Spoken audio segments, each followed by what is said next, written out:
poems that I've been doing for Line Out, which I have to say has been an insane thing because I have to write 2 poems a week every week, and this has gone on for 7 months now. And I actually think that grad school is going to be a relief.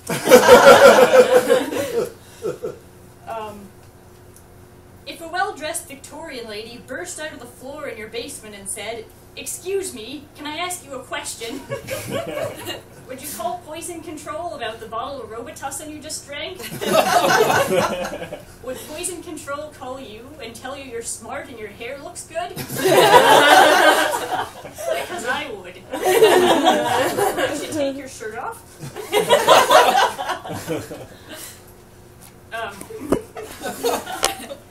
It's probably cool to watch yourself give birth. If by birth you mean oral sex to yourself by removing your own head and your body stays alive somehow.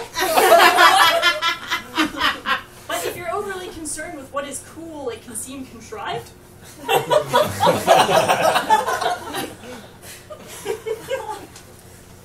Tonight I felt like a pile of loose explosives that has finally been manufactured into fireworks. The fireworks are cheap, but can easily be loaded into a remote-controlled car, lit and driven through crowds.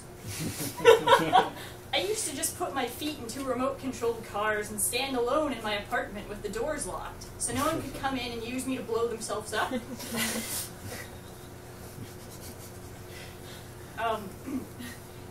I invited you because I long for a voice of reason, but look at you. You're going to take a bite out of a small mirror and bleed all over everyone. Fortunately, the only other thing I long for is pad thai. That one's a true story. So now I'm going to read the 6 poems that are in here. 1. I say, I'd like to hear an astronomer describe your body, because it's more universal than I'd like to hear Bill Nye describe your ass. Though ideally, I'd like both. Afterwards, I'd like to watch them fight. 2. The first thing that will happen when I am elected district attorney is everyone will instantly become a celebrity. If fame doesn't appeal to voters, they certainly won't be able to resist my slogan, "Go Politics." I myself have been lured into a variety of enclosures with it, including a discarded refrigerator and a piece of PVC pipe on a construction site. To be specific, I was lured with the slogan and honey-roasted cashews.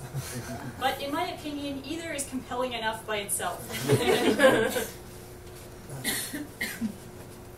3. Come on, baby, let's do the twist. Someone will photograph us, and years later, the picture will remind us that afterward we had sex on a traffic island, and I dropped a hot dog on my feet. We'll think of how these memories would be lost if we'd done a dance less worthy of documentation. So take me by my little hand, the one that isn't holding a mustard packet. 4.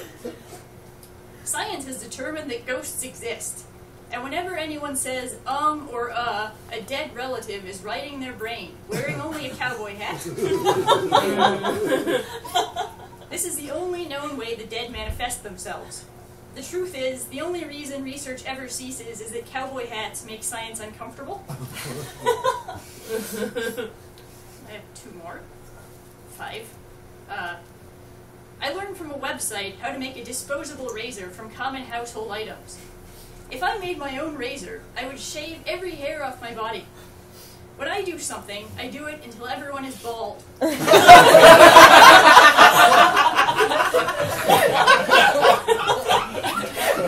In an age when everyone instantly knows how to do everything, do you want me to do what everyone does?